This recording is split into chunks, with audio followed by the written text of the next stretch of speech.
siya ng ice. No, lalagyan niyo na siya ng ice. Okay, kasi kailangan mag-chill siya. Mas matagal kasi mag-chill yan, okay, compare dito sa sugar. Kasi dyan nakaluhin nyo. Okay, tapos sa kanya ilalagay yung mga ingredients. Chill muna natin yung glass. 1 jig, 1 ounce of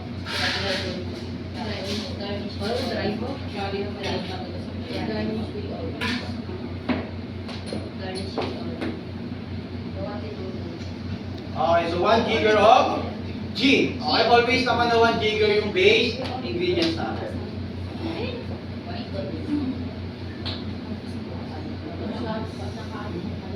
Okay, then yung dry vermouth natin, 1 jigger din.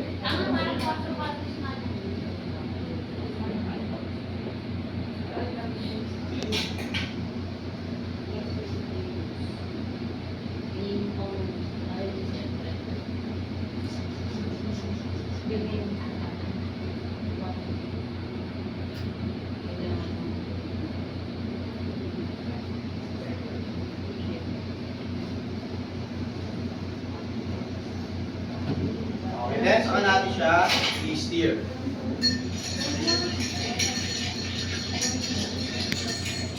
Okay, ipin niyo yung ano niya, chill.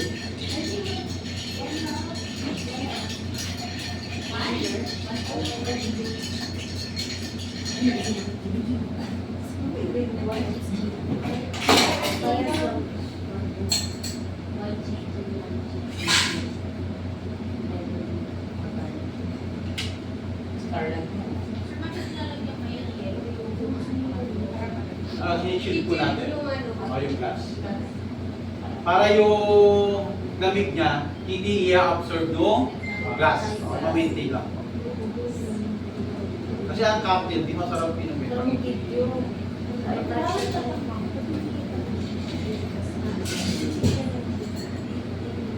Okay, ito lang yung tinatapos. Kasi hindi natin pwedeng palit yan. Kasi may asal. Okay, then green olives.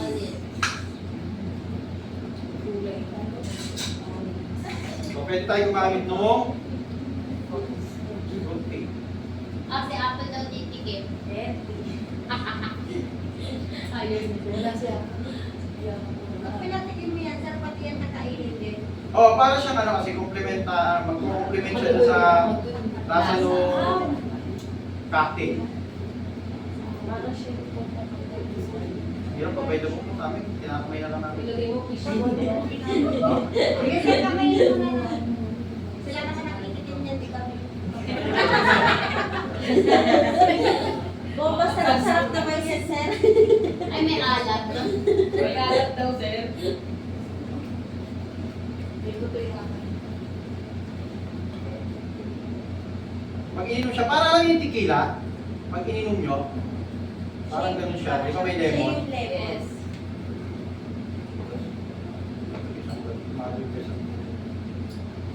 Pwede na yun, sir.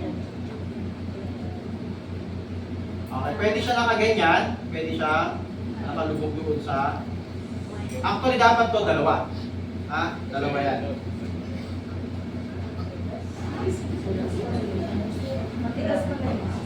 Okay, so ito yung ating dry martini. Okay, so who's volunteer? Volunteer. Ay, Maris, pinipilit ka mo mag-irit na kayo. Lola Julie. Para lang kay sir. Alam nyo, titikman nyo dito pag nagtanong kayo na nag-assessment, mayroon niya papatikim sa inyo. Parang tikman mo yung ano, yung sabi 4 o 8 ba yung titipay, di ba? Isa, dalawa, kapatid. Magkano ka? Practice. Mixing glass.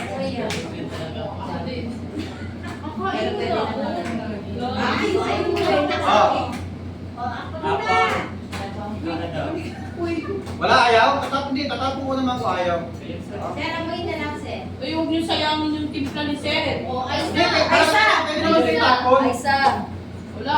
Wala naman pilitan kung ayaw. Sir, Ikaw ba, sir?